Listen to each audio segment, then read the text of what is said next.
Judicial constitutional package parliament में अगले हफ्ते पेश किया जाएगा। बुनियादी तब्दीलियां आएंगी अदलिया के स्ट्रक्चर में। गवर्नमेंट जो है वो प्लान कर रही है कि किस तरह से या तो काजी फैज़ ईसा साहब को रिटेन किया जाए, अगर उनको रिटेन नहीं कर पाते तो कम अज़ कम जो नया चीफ जस्टिस है वो अपनी मर्जी का लाया जाए। कैट विल बी आउट, पता चल जाएगा कि गवर्नमेंट कहाँ कर रही है। कि इमरान खान की आज़ादी का भी उसका परवाना शायद जस्टिस मंसूर अली शाह के हाथ में होगा। अस्सलाम वालेकुम, मैं हूँ ज़ुल्करनैन।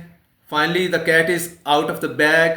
प्राइम मिनिस्टर शहबाज शरीफ ने अनाउंस किया है कि जुडिशियल कॉन्स्टिट्यूशनल पैकेज ये पार्लियामेंट में अगले हफ्ते पेश किया जाएगा और इसमें कुछ बुनियादी तब्दीलियां आएंगी अदलिया के स्ट्रक्चर में।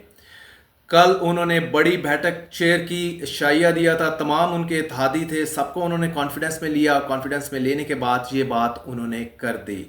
Already the word was out. हमने भी इस पे बात की थी कि गवर्नमेंट जो है वो प्लान कर रही है कि किस तरह से या तो काजी फैज़ ईसा साहब को रिटेन किया जाए, अगर उनको रिटेन नहीं कर पाते तो कम अज़ कम जो नया चीफ जस्टिस है वो अपनी मर्जी का लाया जाए। और यहाँ पे आपके सामने मैं ये भी बताता चाहूँ जो कि इनकमिंग चीफ जस्टिस हैं जस्टिस मंसूर अली शाह साहब जो हैं, उनका नोटिफिकेशन सीजेपी का गवर्नमेंट ने अभी तक नहीं किया। वो ऑलरेडी गवर्नमेंट अपना माइंड इसमें दे चुकी है उनका नोटिफिकेशन ना करके। He is the senior most जज आफ्टर काजी फैज़ ईसा साहब।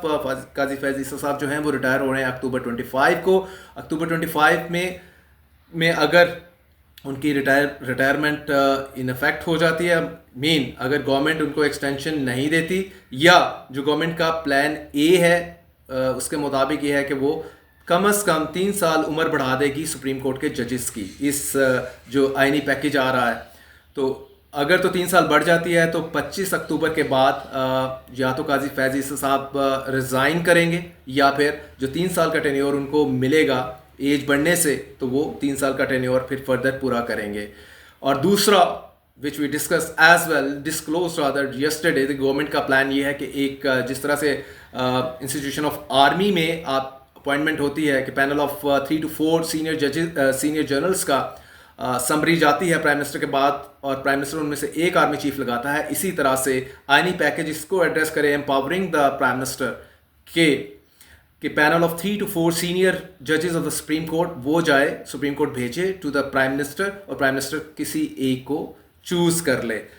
तो ये दोनों ऑप्शंस इसमें इनमें से एक आपको अगले हफ्ते, जैसे कहते हैं कैट विल बी आउट, पता चल जाएगा कि गवर्नमेंट कहाँ कर रही है। क्योंकि काजी फैज़ ईसा साहब के हवाले से जो खबरें आज छपी हैं वो यही हैं कि काजी फैज़ ईसा साहब ने ये बिल्कुल टोटल क्लैरिटी नहीं लाए वो इसमें, टॉकिंग टू द रिपोर्टर्स कि मुझे एक्सटेंशन नहीं चाहिए। वो इस पे ज़रूर बात की है कि एक्सटेंशन के लिए मैं एग्री नहीं हूँ, लेकिन उन्होंने इस पे नहीं बात की अगर गवर्नमेंट ने 3 साल जो है जजेस की एज बढ़ा दी तो क्या वो इसको उनको काबिल कबूल होगा। इसके ऊपर उन्होंने अपना माइंड नहीं बताया। तो इसमें यही लगता है कि मे बी ये could be the main possibility. In case अगर ये नहीं होता तो फिर दूसरी तरफ जाएंगे। और मीनवाइल ये भी जो है जो court reporters from the supreme court वो रिपोर्ट कर रहे हैं कि अभी कुछ चीज़ें चल रही हैं। इन्होंने कोशिश की है to reach out to justice Mansoor Ali Shah sahab और कुछ मामलात के ऊपर उनसे वो बात कर रहे हैं, या बात आप ऐसे ले लें कि एश्योरेंस सीख कर रहे हैं उन सर्टन मैटर्स के ऊपर। तो जैसे कह लें कि it gonna be very interesting in coming days, in coming week कि गवर्नमेंट किस तरह से इस, क्योंकि सुप्रीम कोर्ट को गवर्नमेंट खुला नहीं छोड़ सकती।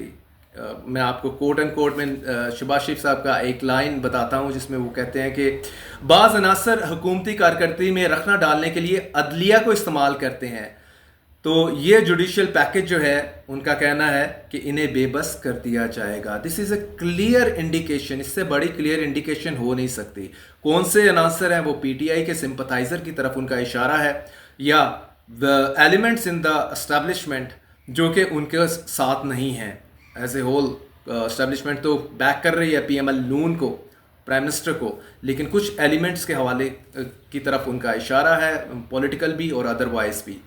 तो अदलिया का कंधा कौन इस्तेमाल करके कुछ मामलात को नहीं, वो कहते हैं मामलात रखना डालते हैं, تو بڑا کلیئر ہے کہ ان دو میں سے کوئی ایک چیز آنے والی ہے، یا تو قاضی فیض عیسی صاحب 3 سال کے لیے مزید سٹے کریں گے، یا پھر ایک نیا چیف جسٹس آئے گا جو کہ پرائم منسٹر شہباز شریف صاحب اور جو ان کو بیک کر رہے ہیں ان کی مرضی کا ہوگا. اور فار پی ٹی آئی جو کہ ہوپ لگا کے بیٹھی ہے کہ جسٹس منصور علی شاہ صاحب آئیں گے، اور اس جو الیکشن فیبری 8 کا according to P T I dubious اور فیک رزلٹ پہ مشتمل تھا، جس کے تحت یہ گورنمنٹ سامنے آئی ہے، بنی ہے، معرض وجود میں آئی ہے پی ایم ایل نون کی، تو اس کو گھر بھیجیں گے فارم 45 کی کنٹروورسی کو اوپن کر کے.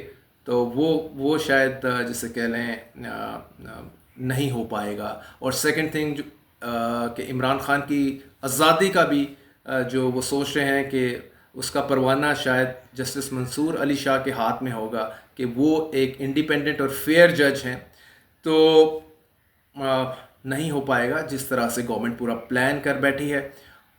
کہا یہی جا رہا ہے کہ سینٹ میں مشکل آئے گی کیونکہ وہاں پہ ان کے پاس میجورٹی نہیں ہے، لیکن ہم نے ماضی میں دیکھتے آئے ہیں ایون عمران خان کے ٹینیور میں بھی کہ اگر ٹریجری کے ساتھ 35 ممبر تھے اور اپوزیشن کے ساتھ 65 تھے تو بل پاس ہو جاتا تھا. کس طرح سے کچھ لوگ ایبسنٹ ہو جاتے تھے، کچھ لوگ ادھر ادھر ہو جاتے تھے. تو یہ چیزیں پاکستان کی ہسٹری کا حصہ رہی ہیں، تو یہ کوئی مشکل نہیں ہے اسمبلی، نیشنل اسمبلی میں بھی اور سینٹ میں بھی بل پاس کرانا گورنمنٹ کے لیے کوئی مسئلہ نہیں ہوتا، as long as establishment with the government of the time. تو یہ چیزیں it's not a big deal. اور یہ بھی کئی لوگ اس میں بھی بحث چل رہے ہیں کہ جے یو آئی ایف شاید ووٹ نہیں کرے گی، اس کے بڑے امپورٹنٹ ووٹ ہوں گے یا کچھ اور لوگوں کے بڑے امپورٹنٹ ووٹ ہوں گے. تو یہ شاید میٹر نہیں کرتے پاکستان کے پولیٹیکل سین میں، جس طرح سے پاکستان کی پالیٹکس ہے اور چیزیں یہاں پہ مینیج کی جاتی ہیں. سو فائنلی ان دو چیزوں میں سے دیکھتے ہیں اگلے ویک میں کیا ہمارے سامنے آتی ہے. قاضی صاحب is here for another 3 years اور a new judge of the Supreme Court replacing him. Thank you.